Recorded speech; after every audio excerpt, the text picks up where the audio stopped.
Los artículos 82 y 86 establecen la regulación de dos normas con rango de ley, como son el decreto legislativo y el decreto ley. Ambos se encuentran recogidos en el capítulo segundo, denominado de la elaboración de las leyes del título 3 de nuestra Constitución, dedicado a las Cortes Generales.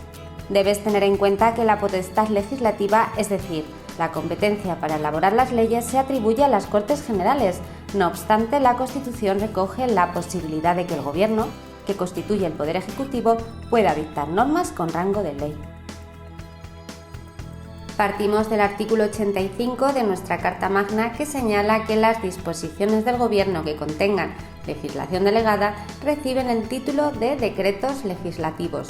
No obstante, para conocer el régimen jurídico de esta norma debemos acudir al artículo 82. Según lo dispuesto en este precepto, las Cortes Generales pueden delegar en el Gobierno la potestad de dictar normas con rango de ley, siempre y cuando se cumplan una serie de requisitos. En primer lugar, la delegación debe otorgarse para una materia específica y no pueden afectar a las materias que deban regularse mediante ley orgánica. En segundo lugar, esta delegación se debe otorgar mediante una ley de bases cuando su objeto sea la formación de textos articulados o por una ley ordinaria cuando se trate de refundir varios textos legales en uno solo. Por un lado, la ley de bases debe delimitar con precisión el objeto y alcance de la delegación legislativa y los criterios que deben seguirse en su ejercicio. No obstante, en virtud de lo previsto en el artículo 83, estas leyes de bases no pueden autorizar la modificación de la propia ley de bases ni tampoco facultar para dictar normas con carácter retroactivo.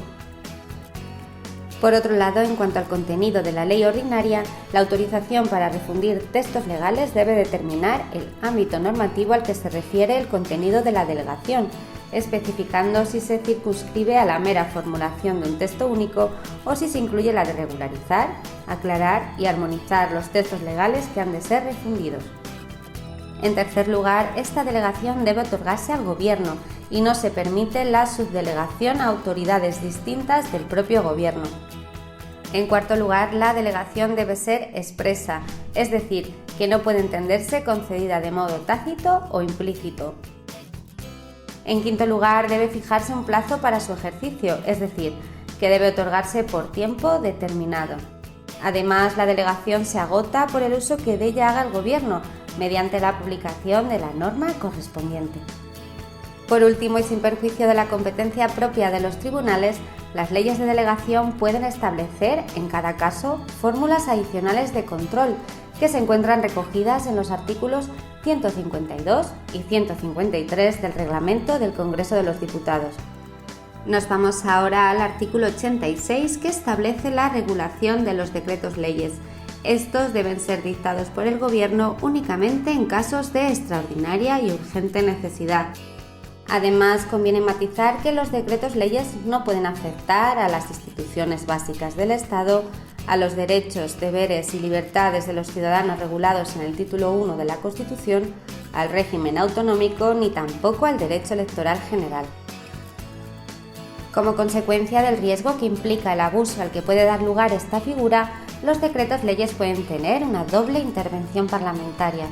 De una parte, deben ser sometidos a debate y votación de totalidad al Congreso, que podrá convalidarlos o derogarlos en un plazo de 30 días desde que se dictaron.